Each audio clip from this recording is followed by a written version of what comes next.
You walk with me now, through a world that has already paid a terrible price.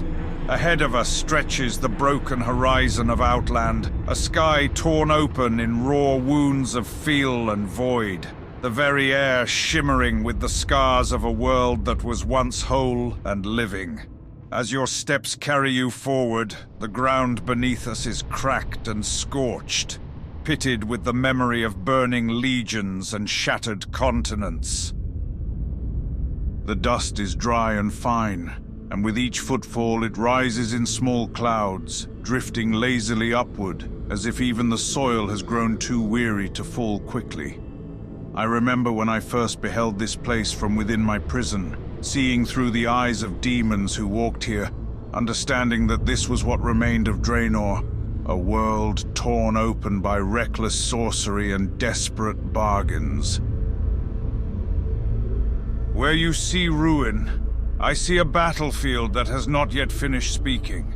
The jagged stones and floating fragments of land tell a story of power misused and fate unmoored.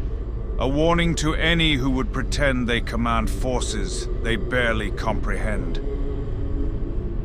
Ahead, the distant silhouette of the Black Temple rises, barely visible through a veil of haze and drifting ash. Its spires like black thorns, stabbing up into the wounded sky. You will notice how it does not simply stand upon the land, but seems to grow out of it, as if both stone and soil conspired to create a fortress that can never truly fall. That temple is my sanctum and my prison, my fortress and my confession, a monument to choices that others have judged, but few have understood. Before we set foot upon its blighted stones, you must understand the path that led me here, and why I chose this broken world as my battleground against the Legion. Listen to the wind as it moves across the broken plains. It does not howl with rage. It sighs, low and long, carrying the distant echoes of battles long finished and cries long silenced. This is not a young world. It is old in its suffering, ancient in its scars. I recognized something of myself in that when I first came here. I, too, was shaped by betrayal, by war, by power that others claimed to be forbidden. For 10,000 years I lay bound in darkness, punished for daring to wield the very forces that our enemies commanded without restraint. When I was freed, I knew that I would not squander that second life on petty concerns, nor would I bow to those who thought they understood what must be done.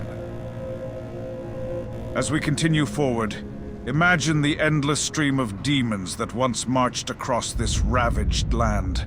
They did not see a broken world. They saw only a staging ground, a convenient wound from which to infect others. Had I chosen complacency, had I chosen fear, Outland would have become nothing more than a gateway, a bridge for the Legion to spill into every world they coveted. I did not come here to rule for the sake of a throne. I came here to break that bridge, no matter what price I had to pay, no matter how many would misunderstand my intent. The stones on which you walk now once burned under the hooves and claws of demons, their shadows long and twisted, their presence poisoning even the light. I remember the first time I stood upon this soil. The sky above seemed to press down like a heavy hand, tinged with sickly green and bruised purple, torn open in jagged cracks where the void peered in. You may feel the quiet here, a stillness that borders on eerie, but to me, it is a welcome contrast to the endless clash of war that has defined my existence. Outland breathes slowly now, its wounds scabbed but not yet healed, its life fragile but stubborn. I chose this place because it mirrors the truth of my own being, fractured, scarred, but not yet surrendered. Look to your left, where the land falls away into a chasm and faint streams of fell fire flicker like dying embers far below. Understand that when I came here, I did not come alone. Behind me, beneath me, and beside me walked those who chose to trust my vision over the comfortable lies of others.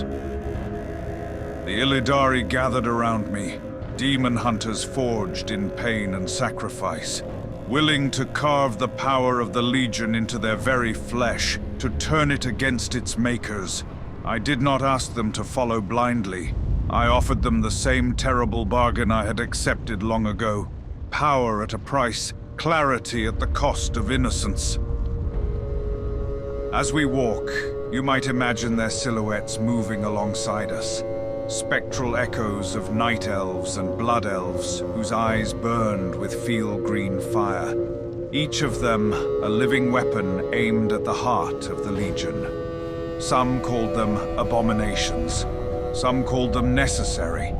I called them comrades, and I entrusted them with duties that no one else would accept. In this shattered world, we carved out footholds, claimed fortresses, and broke demon strongholds, each step an attempt to tilt the balance of an endless war. Ahead, beyond the dust and distance, the Black Temple waits. But you must understand that it was not my first sanctuary in Outland, nor my only stronghold. Before I claimed it as my own, I needed allies whose domains reached beyond dry earth and broken stone. To find them, we turned toward the water, toward a place where an ancient race had already begun its slow work of reshaping this shattered realm. The landscape shifts as we leave the scorched plains behind, and your path carries you into a realm of pale mist and towering mushrooms that stretch high into the sky like the pillars of some forgotten temple. This is Zangarmarsh, a place that once pulsed with vibrant life, teeming with water and strange beauty, even amid the ruin of Outland.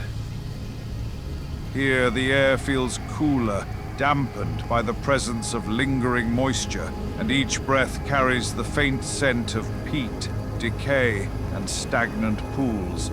The light filters down through the caps of colossal fungi, dim and bluish, as if we walk through the echo of an underwater dream. Listen to the quiet drip of water from mushroom caps to shallow pools below, a slow rhythm that marks the heartbeat of this strange marsh. When I first came here, I saw not only what it was, but what it could be. Power lies in water as surely as it lies in fire, and in this thirsty, broken world, he who controls the remaining reservoirs holds more than land.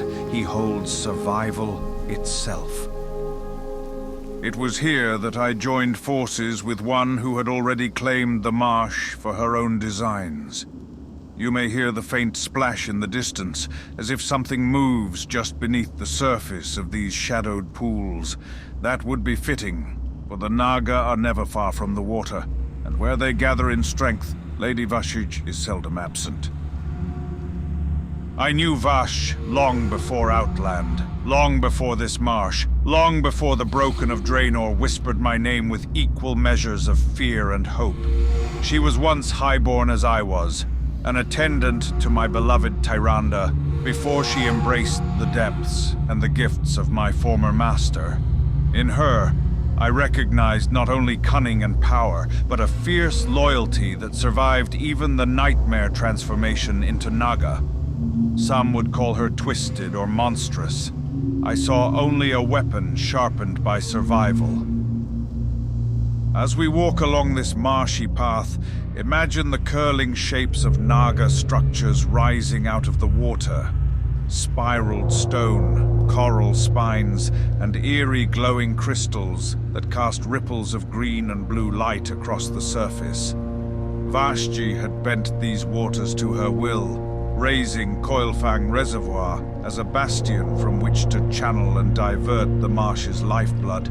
She did this in my service, yes, but also in pursuit of her own ambitions, as all powerful beings do. We made a pact upon these damp shores where mist curled around us like the grasping hands of the deep. She would control the water, seize it from those who had neither the strength nor the vision to wield it, and in return she would lend me her armies, her cruelty, and her unshakable discipline. The Draenei and the Broken who lived nearby saw only theft and strangulation, the draining of the Marsh to feed the engines of my war. They were not entirely wrong, but they did not understand the stakes. Water is life, but it is also leverage. To deny it to the Legion's servants and to those who might be twisted into their pawns was to deny them strength. Did we overreach here? Some would say that by draining the Marsh, we committed a crime against this wounded world. Perhaps they are right. Yet I have learned that in a war against annihilation, every choice is a compromise. Every act, a balance between what must be saved and what must be sacrificed. If you could walk with me beneath the waters of Coilfang Reservoir, you would see a different side of the war I waged here. In the dim depths, Naga swam between colossal chains and churning machines, their movements graceful and menacing all at once. The hum of arcane engines vibrated through the water, drawing streams of precious liquid from the marsh above, funneled into my designs for Outland's future. Vashj's followers took prisoners, broke the resistance of local dwellers, and clashed with those who sought to free the waters from her grasp. Many of those who fell here did so believing they were fighting tyranny, never realizing that the resources we gathered were intended to starve a far greater enemy. I do not ask you to excuse what we did in the depths of that reservoir. I ask only that you see it clearly. Now, as we continue through the misty paths of Zangarmarsh, I want you to notice how the world feels slightly out of balance, as though its veins have been tapped and its flow diverted. That subtle wrongness is a consequence of our actions, a scar we left upon Outland in pursuit of a goal that extended far beyond its borders. The path before us begins to rise, leading us out of the marsh and toward harsher, darker lands. Already the light changes, the soft blue haze of Zangarmarsh thinning as we move toward the shadow of something far more imposing. Behind us, the slow drip of water fades, replaced by a low, distant rumble that vibrates in the bones of the world itself. Ahead lies Shadowmoon Valley, and beyond that, the Black Temple that would become the heart of my campaign and the crucible of my fate. As we crest the last rise beyond the marsh, the world changes with brutal suddenness. The sky darkens, stained by streaks of green and violet, and the air grows heavy with ash and the faint tang of sulfur. We have entered Shadowmoon Valley, a land where the earth itself seems to groan under the weight of demonic influence and old, deep magic. Here the ground is blackened and cracked, threaded with rivers of lava and veins of fell energy that glow faintly beneath the surface. Each step you take sends a faint crunch through gritty ash, and small, harmless sparks dance in the fissures at your feet. In the distance, jagged mountains loom like the ribs of some vast corpse, encircling the valley in a grim embrace. The sky above is never fully dark nor fully light, choked with swirling clouds that occasionally part to reveal glimpses of distant, shattered landmasses drifting in the void. This is where I chose to build my bastion, not because it was beautiful or welcoming, but because it was honest. Shadowmoon Valley does not lie about what it has become. It bears its corruption openly, like a wound that refuses to scab over, a constant reminder of what the Legion brings with it wherever it treads. As we walk along the rocky path, you may see faint images in your mind's eye of hooded figures moving among the shadows, their forms hunched, their faces worn and cracked. These are the broken, the shattered remnants of the Draenei, and among them moved one who would become central to my hold over the Black Temple, Akama. Akama was once a spiritual leader, a guardian of his people before the Legion's corruption twisted both body and spirit. When I met him, I saw in his eyes a weariness that matched my own, a grief so deep it could no longer be expressed in words. He hated the Legion for what it had done to his world, to his people, to his own form, and that hatred I could understand. He also feared me, as any wise being should. But fear can be turned into something useful if handled carefully. We forged a pact in the shadows of this valley, beneath the whispering skies and the distant rumble of fell forges. I promised to use my power to break the Legion's hold on Outland, to seize the Black Temple and drive out the demons that had claimed it. In return, Akama and his Ashtung would serve me not as slaves, but as unwilling partners in a war neither of us could afford to lose.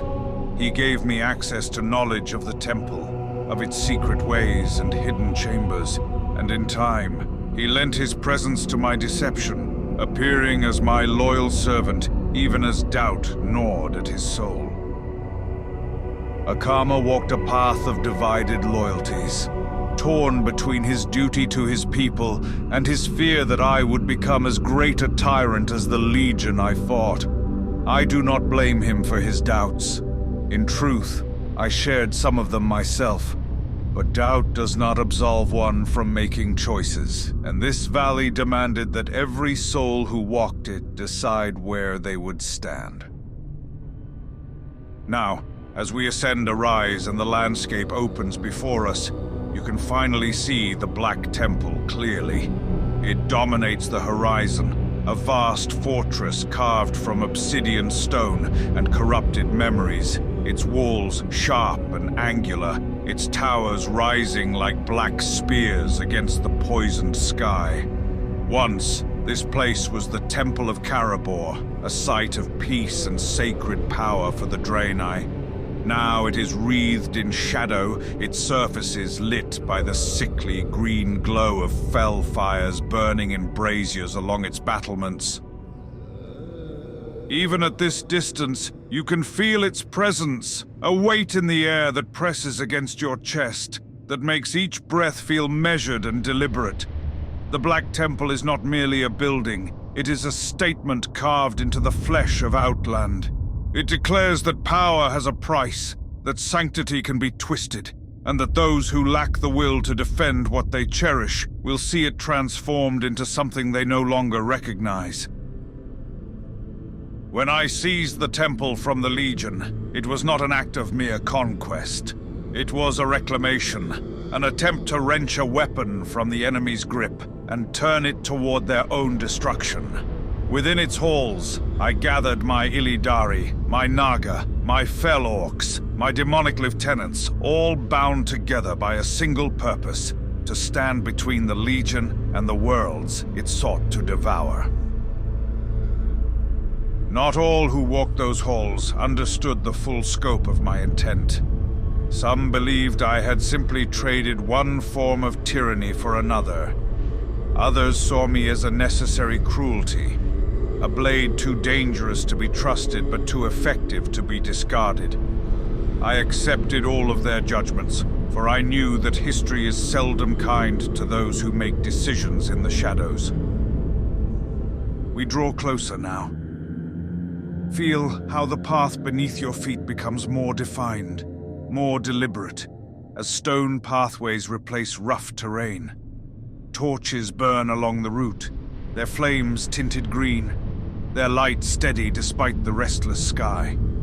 We are approaching the gates of my fortress, and once we cross that threshold, you will walk not merely through a building, but through the living record of the choices I have made. The great gates of the Black Temple loom before you, towering slabs of dark metal and stone engraved with sigils that twist the eyes if you stare too long. As we cross the threshold, a subtle shiver runs through the air.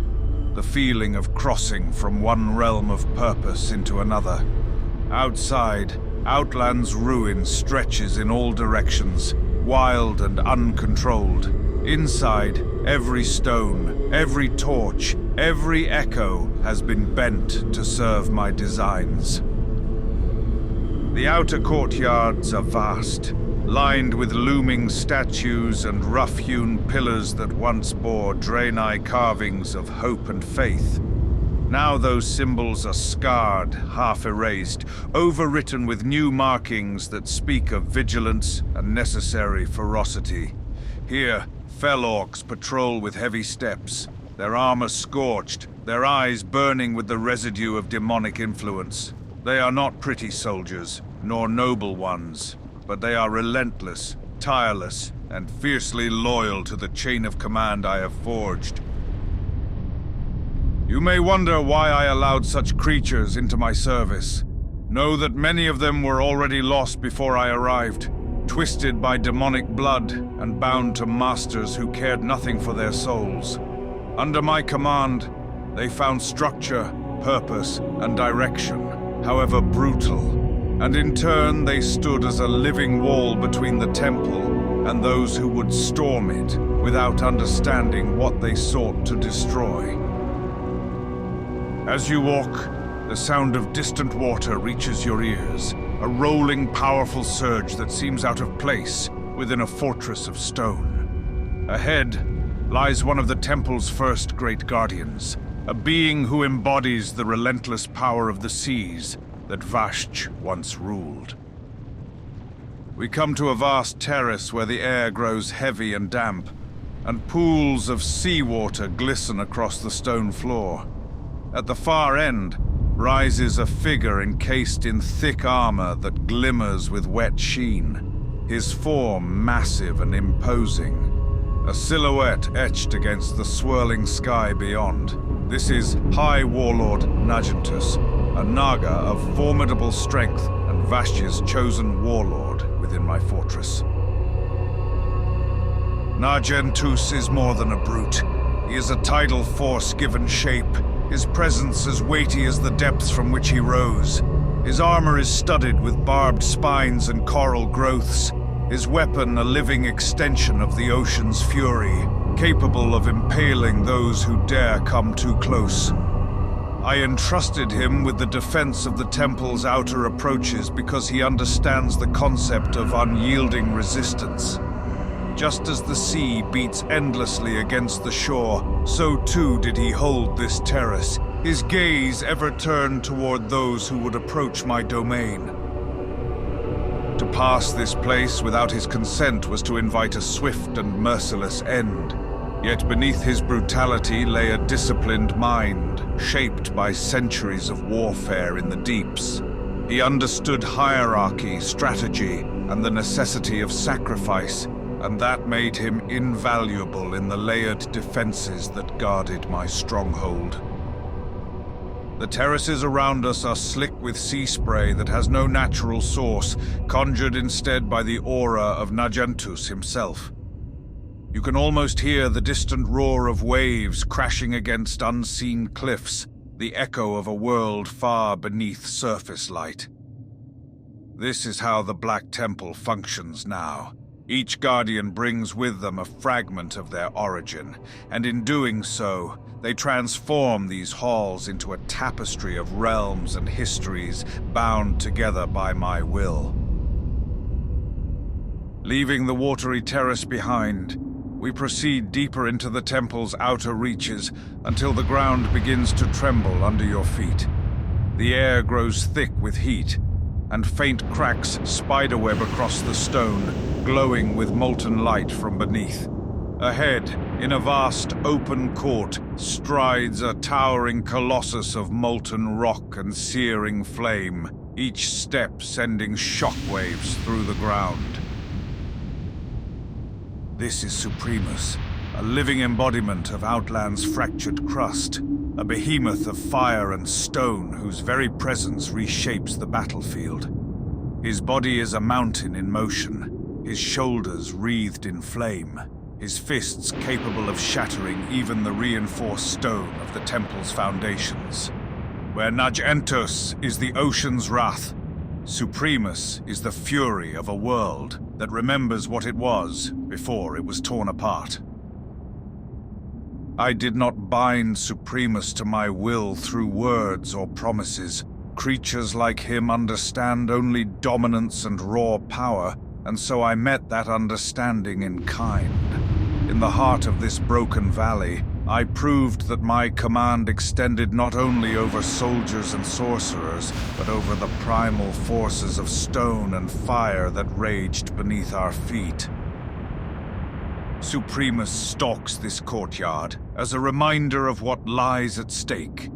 Every footfall is a warning that the world itself can rise against you if you abuse it, that no fortress is truly safe from the anger of the land on which it stands. Those who sought to storm my temple had to face him, and in doing so, they tasted a fraction of the forces I struggled to harness in the war against the Legion. Beyond the domain of elemental wrath, the path narrows, leading us into a series of inner halls where the air thickens with the smell of blood, iron, and old rage. Torchlight flickers along the walls, casting long, jagged shadows that dance like the memories of a battle that never ends. Here, in a chamber lined with spikes and chains, stands one of the most savage defenders of my temple, Gurtogg Bloodboil. Gurtogg is a creature of excess, a fell orc whose veins burn with unnatural fury, his body swollen with strength honed only for slaughter. His breath comes in harsh snarls, his muscles tense and coiled, and his eyes glow with a feral hunger that no victory can fully sate. He is not subtle, not graceful, and not wise, but he is relentless, and in certain battles, relentlessness is more valuable than elegance. I placed Gurtogg where he could serve as both guardian and warning.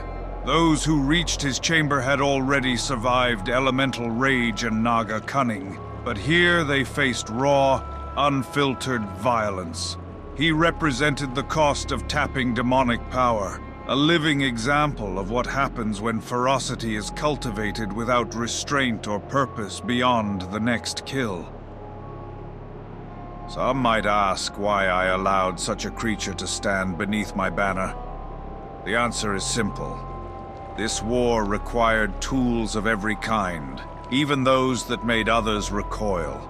Gurtogg's madness was directed, focused, pointed at the enemies who would break into my sanctum without understanding what I was trying to prevent. In his roars and wild strikes, I heard the ugly, necessary side of resistance, the parts that no one wishes to acknowledge, but that someone must still command. We leave him behind now, his heavy breaths fading into the echoing corridors as we proceed deeper. The outer guardians have been passed, and what lies ahead is no longer brute defense, but the heart of the temple's soul. Here, ghosts walk the halls, not only of the Draenei who once worshipped in Karabor, but of my own choices, my own fears, and the allies whose stories are intertwined with mine. As we move beyond the domains of my outer guardians, the roar of elemental rage and the heavy steps of fell orcs begin to fade behind us, replaced by a different kind of sound. You may notice the rhythmic clash of steel meeting steel, the low murmur of voices reciting oaths, and the occasional sharp command cutting through the still air like a blade.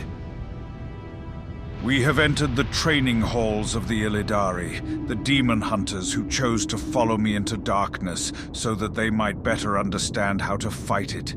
Here, the stone under your feet is worn not by the passage of mindless armies, but by the focused steps of those who have dedicated their entire existence to mastering themselves as weapons. I remember the first time I stood in such a hall, long before Outland, long before the Black Temple became my fortress. I remember the searing pain of fell fire burning through my veins, the blinding agony as my eyes were taken in ritual and replaced with visions far sharper and more terrible than simple sight. The Illidari you see training here have endured their own versions of that ordeal, each of them choosing to bind a demon's essence within themselves, to confront madness and corruption from within and emerge wielding it as a blade. They are not victims of this fate. They are volunteers, fully aware of the cost.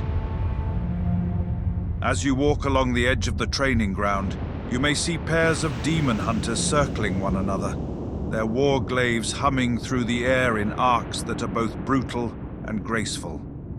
Fell green trails linger for a heartbeat in the wake of each strike, fading like ghostly afterimages as the combatants shift, dodge, and leap. Their tattoos glow faintly, patterns etched into their skin to channel the volatile energies locked within their bodies, to keep that power from tearing them apart. Each scar, each mark, is a story of a demon confronted and defeated not on a battlefield, but in the intimate prison of the self. The air here smells of sweat, metal, and faintly of charred ozone, as if lightning has recently crawled along the walls.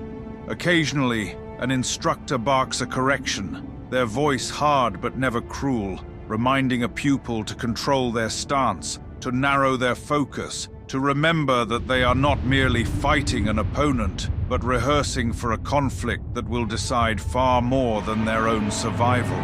The Illidari do not train for glory, nor for the approval of distant kings and councils. They train because they know what stalks the darkness between worlds, and they refuse to meet it unprepared. Many who observe them from a distance see only monsters wearing the shapes of elves and broken ones, their eyes burning with fear, their bodies transformed by unnatural power. Those observers do not see the discipline, the sacrifice, the constant vigilance required to keep that power leashed.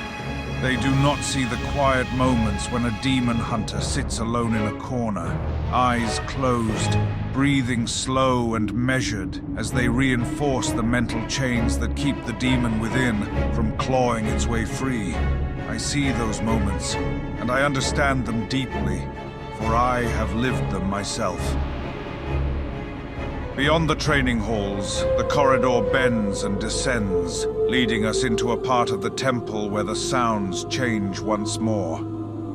Here, you hear the low growl of demons contained against their will, the clank of heavy chains, and the faint hum of arcane barriers that shimmer like heat haze in the dim light. We have come to the binding pits, where captured demons are held, studied, and, when necessary, broken to serve as unwilling instructors for the Illidari. Cells line the walls of this cavernous chamber, each one reinforced with runes etched deeply into metal and stone. Behind some of those barriers, you might glimpse the writhing silhouette of a Felguard, its massive form constrained by chains that glow with anti-fel sigils. In another cell, a floating eye demon thrashes silently against invisible walls, its many tendrils twitching in frustration, its gaze filled with a hatred so pure it almost vibrates. We do not keep them here out of cruelty alone. We keep them because understanding the enemy requires more than reading about them in old tomes. Illidari come here to study how demons move, how they think, how they react when cornered or taunted.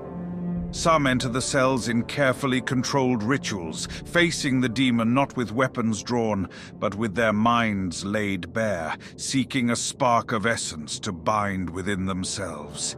It is a perilous dance, one misstep away from possession or death. And yet they embrace it because they know the alternative, to face the Legion with only half an understanding of what it truly is. The air in this chamber feels heavier, as if each breath has to pass through layers of unseen resistance. Whispers curl at the edges of hearing, the psychic residue of countless demonic minds pressing against the wards. You might feel a faint prickle along your skin, like the static before a storm, as if something in the pits has noticed your presence and is testing the boundaries of its confinement. Do not be alarmed. The wards hold firm. I designed them myself, drawing upon knowledge taken from Sargeras' own servants and twisted back upon them. It would be easy to condemn this place as a site of horror, and in truth, there is horror here. The demons we hold were once free to ravage worlds, to tear souls apart for their own amusement or in service to their masters. Here, their power is turned inward, used to fuel the very training and rituals that will one day lead to their kind's undoing. If the Legion deserves any mercy, it is not to be found within these walls. Not all of our allies dwell in shadowed halls and confined pits. From the depths of the Black Temple, we ascend once more, climbing a narrow stair that spirals upward until at last we emerge onto a high balcony open to the sky. The air here is cooler, touched by the faint rush of wind that moves constantly across the broken horizon of Shadowmoon Valley. From this vantage, you can see not only the valley below, but also the strange, drifting forms of distant islands suspended in the twisting nether. If you look carefully toward the far reaches of that fractured sky, you might glimpse shapes wheeling and gliding between the scattered shards of land. The netherwing drakes. They are creatures born of both dragonkind and the nether's raw chaos, suffused with energy that bends light around their sleek forms in shimmering colors. Their wings leave faint trails of violet and azure in the air behind them, and their eyes gleam with an intelligence that is wary, wounded, and proud. When I first learned of them, they were little more than a footnote in the plans of my enemies, a resource to be exploited or discarded. I saw something different. In the netherwing drakes, I recognized beings who, like the Illidari, did not fully belong to any one realm or allegiance. They were born from corruption and experimentation, yet they possessed the capacity for choice, for loyalty freely given rather than forced. Some of my followers ventured to their fragmented islands, approaching not as slavers or taskmasters, but as emissaries offering an alliance. It was not an easy negotiation. The Drakes had been betrayed before, and their trust was as fragile as the floating stones they called home. But in time, they came to see that our goals aligned more closely with their desire for freedom than did the designs of those who thought to chain them. From this balcony, imagine one of those drakes circling closer, its wings beating a steady rhythm that you feel in your chest as much as you hear with your ears. Its scales shimmer in the dim light, shifting from deep violet to almost black as it turns, its gaze briefly meeting yours with a measuring look. These are not simple beasts of burden. They are partners in a shared struggle, each flight a quiet statement of defiance against the forces that sought to define their fate. Some demon hunters formed bonds with netherwing drakes, riding them across the shattered skies of Outland, striking swiftly at Legion enclaves and then vanishing into the void before the enemy could fully respond. Together, they became living comets of fel and nether energy, streaking across the darkness with deadly purpose. Their alliance embodied everything I have tried to build. Strength taken from corruption, turned toward a purpose that others might never fully understand. As we stand here a moment longer, let your eyes trace the movement of those distant shapes. Even if you can only imagine them, feel the vastness of the sky above the Black Temple. A reminder that even a fortress such as this is only one point in a much larger war. The Illidari do not confine themselves to halls and chambers. Their reach extends into the air, into the nether, into places where the Legion once believed itself unassailable. When we turn back toward the inner corridors, leaving the balcony and its open sky behind, carry with you the memory of what you have seen in this chapter. The training halls, the binding pits, and the drifting paths of the netherwing drakes are all threads in the same tapestry. They represent the lengths to which I have gone, and the lengths to which my followers have willingly gone with me, to ensure that we can face the darkness on its own terms.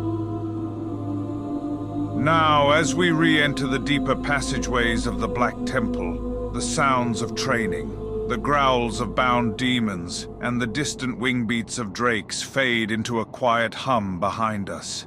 Ahead, other stories and other guardians await, but never forget that everything you have witnessed here is part of the foundation upon which this fortress stands.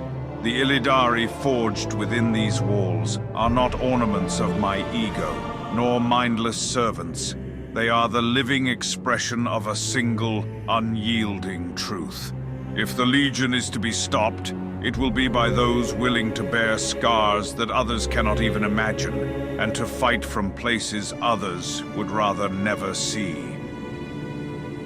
The corridors grow quieter as we move inward, the roaring of giants and the clash of weapons replaced by a softer, more insistent whisper.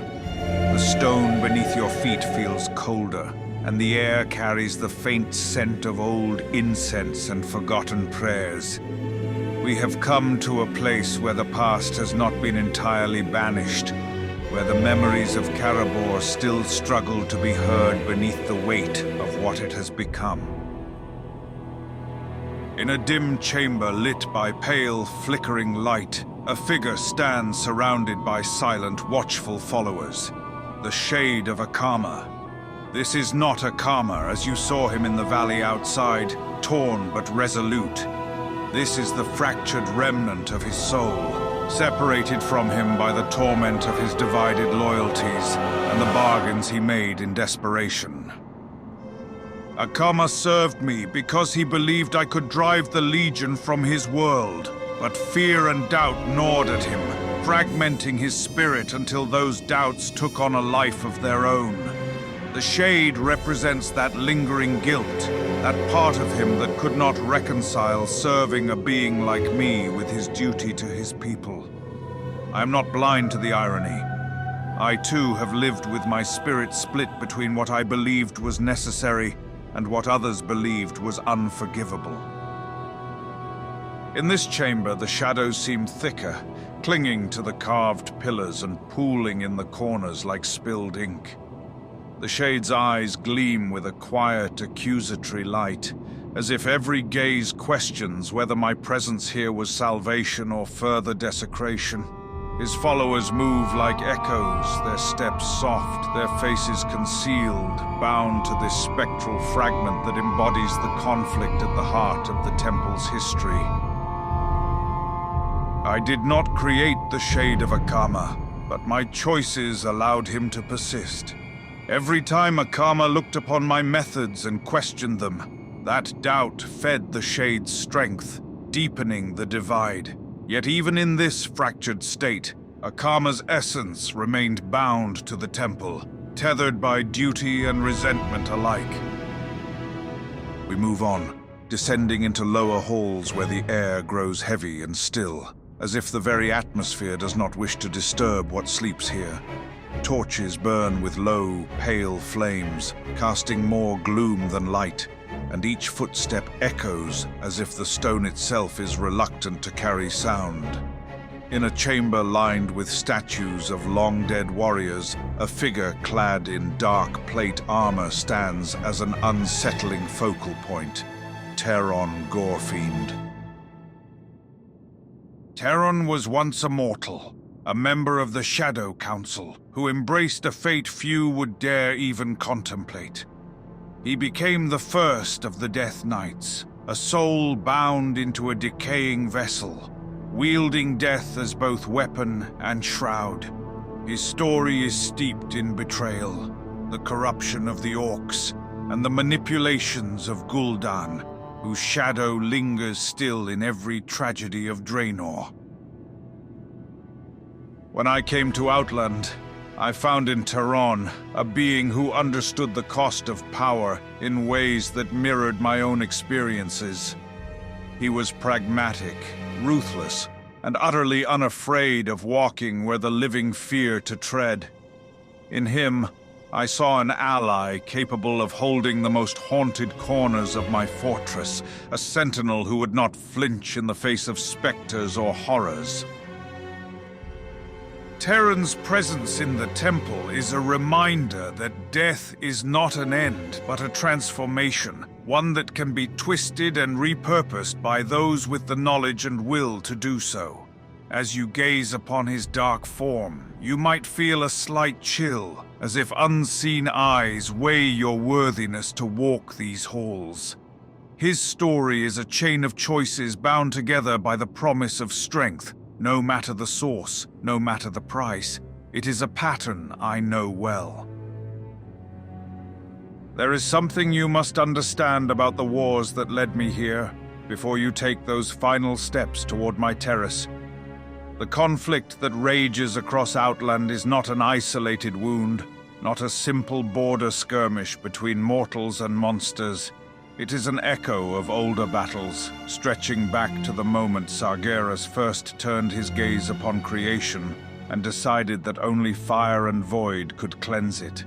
I have seen visions of worlds where defenders never realized the scale of what hunted them, where brave, short-lived heroes died believing their small victory had ended the threat, only for the Legion to return generations later and finish what it began. I chose not to let Azeroth become one of those forgotten tales, snuffed out between the turning of cosmic pages. Kil'jaeden, the Deceiver, understood the value of half-truths and long games better than any of his master's servants. It was he who corrupted the Orcs, twisted Draenor, and seeded the very events that would one day shatter this world into the fragments you see hanging in the sky.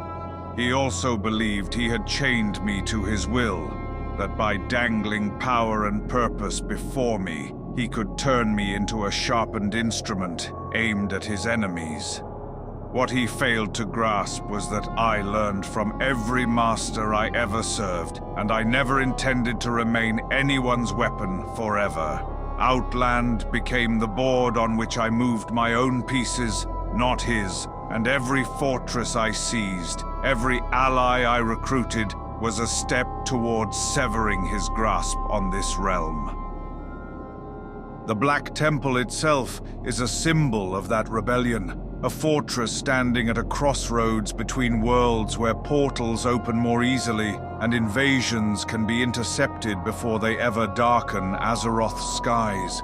Its stones are layered with Draenei's sanctity, demonic tyranny, and my own field-wrought wards, all woven together into a weapon that could have served as a shield for the very world that chose to fear me instead.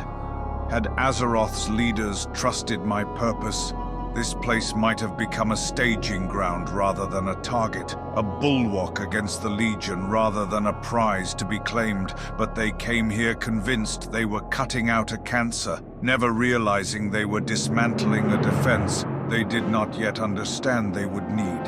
And it is that misunderstanding, more than any blade, that finally brought them to the terrace where you now walk toward me.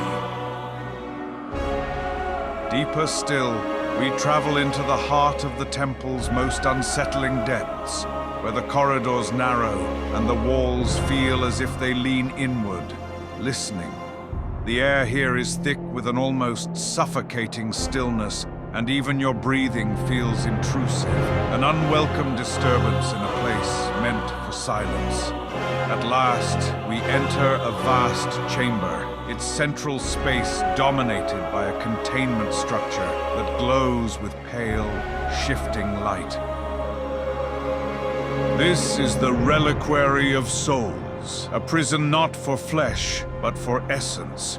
Within its confines swirl countless trapped spirits, their voices blending into a low, constant murmur that resembles distant wind and stifled screams. It is a terrible thing, and a necessary one.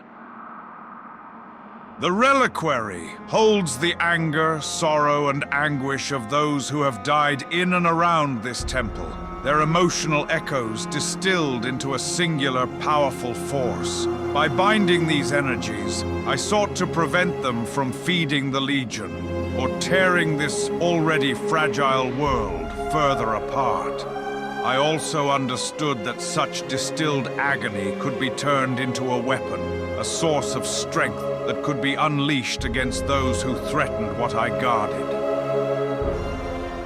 You may recoil from the idea of such a prison, and I would not blame you. There is something profoundly unsettling about seeing suffering given form and contained as if it were nothing more than arcane energy. Yet this, too, is part of the reality of war on the scale I have fought. When the enemy feasts upon souls and despair, allowing such power to roam unchecked is an indulgence no defender can afford. The voices within the Reliquary never truly fall silent. They whisper of betrayal, loss, broken oaths, and shattered hopes. Some of those whispers are directed at me.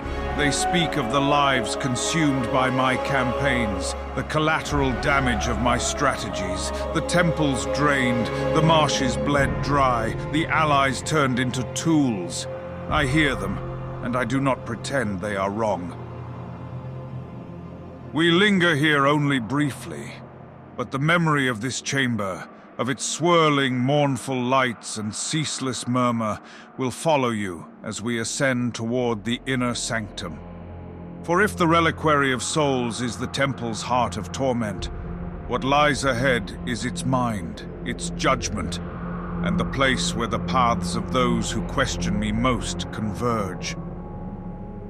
We climb now, leaving behind the stifling depths and emerging into higher halls where the air feels thinner, charged with a more refined kind of tension. The stone here is polished, veined with faint traces of arcane energy that pulse slowly, like a controlled heartbeat.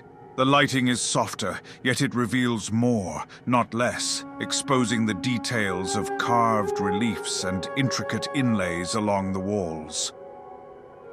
In a grand hall draped with heavy shadowy curtains and adorned with darkly shimmering crystals, we encounter a figure whose very presence distorts the air around her.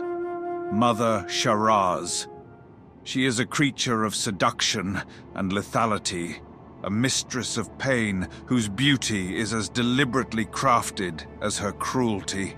Her form is both alluring and unsettling, a living reminder that temptation and torment can share the same face. Sharaz is not here by accident. I brought her into my service because I understand that the Legion does not only conquer through armies and flames. It conquers through offers, bargains, and whispered promises that worm into the hearts of those who feel forgotten or oppressed. Where others saw merely a sadist, I saw someone who understood the art of manipulation, who could detect weakness and turn it aside, or when necessary, expose it. As you stand in her hall, imagine the countless conversations that took place here, not all of them spoken aloud. Allies tested, spies unmasked, loyalties examined under the sharp edge of her gaze. The web she weaves is not solely of pain, but of possibility, forcing those who stand before her to confront their own desires and fears. In a war such as mine, one must see not only the armies that march openly, but the smaller cracks through which corruption creeps. Mother Sharaz stands as a gatekeeper to the innermost layers of my fortress, ensuring that those who reach the core of the temple have been sifted, measured, and challenged whether they realize it or not. Beyond her hall lies one of the most crucial chambers in the Black Temple, not because of its architecture or arcane artifacts, but because of those who once stood within it, the Illidari Council. Here, in a chamber of sweeping arches and open space, 4 of my most capable lieutenants conferred, argued, and executed my will across Outland. There is Gathios the Shatterer, a Draenei paladin twisted into a champion of my cause, his faith redirected from a distant light to the immediate reality of survival. There is High Nethermancer Reservoir, a master of arcane forces, his mind as expansive and shifting as the energies he commanded. Varus Darkshadow moved unseen, a silent dagger in the dark, eliminating threats before they could coalesce into true danger. Lady Meland balanced divine magic with a cool, analytical mind, able to weigh the moral cost of each action even as she carried it out. Together, they formed a circle of perspectives that mirrored the complexity of the war we fought. Where I could not be present, they spoke for me, interpreting my strategies, implementing my decisions, and occasionally challenging them when they believed another path might serve our goals better. The council chamber is filled with an echo of their debates, the lingering resonance of disagreements that never undermined our shared purpose. Some would call them traitors to their former allegiances, and perhaps they are not entirely wrong. But I have found that those who cling most tightly to old labels rarely understand the reality of shifting battle lines. Each member of the Illidari Council chose to step away from the paths laid out for them, to embrace a way of war that others deemed unacceptable. In that, they are very much like me. As you stand here, imagine them in silent conversation, each voice representing a different way of seeing the same conflict. Their presence ensured that my decisions were not made in a vacuum. Even a being such as myself benefits from counsel, from friction, from the hard edges of disagreement. Without them, the Black Temple would have been a blunt instrument, wielded without nuance. With them, it became a blade honed on many stones. We leave the council chamber and ascend a final flight of stairs, the stone steps worn smooth by countless feet, both living and spectral. The air cools, and a faint breeze whispers along the corridor, carrying with it the distant echo of something vast and unseen. Ahead, an open terrace waits, framed by towering pillars that look out over Shadowmoon Valley and the broken sky beyond. Here, at the pinnacle of the Black Temple is where you find me. Perhaps you imagine me standing alone, twin blades at my sides, wings unfurled against the bitter sky, my eyes aglow with the green fire of fell power. You would not be entirely wrong. This is where those who sought my end at last confronted me, where judgment was passed not by celestial beings or ancient prophecies, but by mortals who believed they knew what must be done. As you walk onto the terrace, I invite you to stand beside me rather than before me. Look out over the valley, over the floating fragments of a world that has already endured more devastation than most can fathom. See the fell fires burning in the distance, the cracks in the earth, the ceaseless roil of the sky. Understand that this is the battlefield I chose, and that I did not choose it lightly. I took the power of demons into myself not out of greed, but because I knew that to face them without their own strength was to march towards certain defeat. I gathered Naga, fell orcs, demon hunters, warlocks, and broken souls. Not because I wish to rule over monsters, but because I understood that those whom others call monsters are often the only ones willing to do what must be done. I held this temple not as a mere fortress, but as a shield, interposed between the Legion and countless worlds that would never know my name or my sacrifices. Does that absolve me of the harm I caused along the way? No. Every choice I made left scars on Outland, on the people who followed me, and upon my own soul. The drained marshes, the bound souls, the manipulated allies, all of these are part of the truth of who I am. Yet I would make the same choices again. I have seen too much of the Legion's cruelty, felt too much of its shadow pressing in on creation, to indulge in the luxury of regret without action. The question has never been whether I am a hero or a villain. It has always been whether I am effective. As you stand here at the end of our walk, let your gaze linger on the distant horizon. Listen to the low hum of the temple behind you, its layers of stone and story settling into a quiet that is never quite peace. Feel the weight of all that you have seen. The shattered plains, the drained marshes, the haunted halls, the guardians of water, stone, blood, and soul. This is my realm, my burden, and my testament. I am not what the world wished me to be, and I never will be. But in this broken sky, in this fortress raised atop a stolen temple, I carved out a stand against an enemy that would see everything you cherish ground into dust. If you sleep to the sound of my words, let them carry you not into fear, but into understanding. Know that in the dark between stars, in the cracked spaces between worlds, there are those who fight battles you will never see, who stain their own hands so that others may remain clean. I am one such being. I am Illidan Stormrage, Lord of Outland, Master of the Black Temple, betrayer in the eyes of many, and sentinel against a darkness that does not rest. And as the winds of this shattered world move softly around us, I stand here still, watching, waiting, and preparing for the next war that must be fought.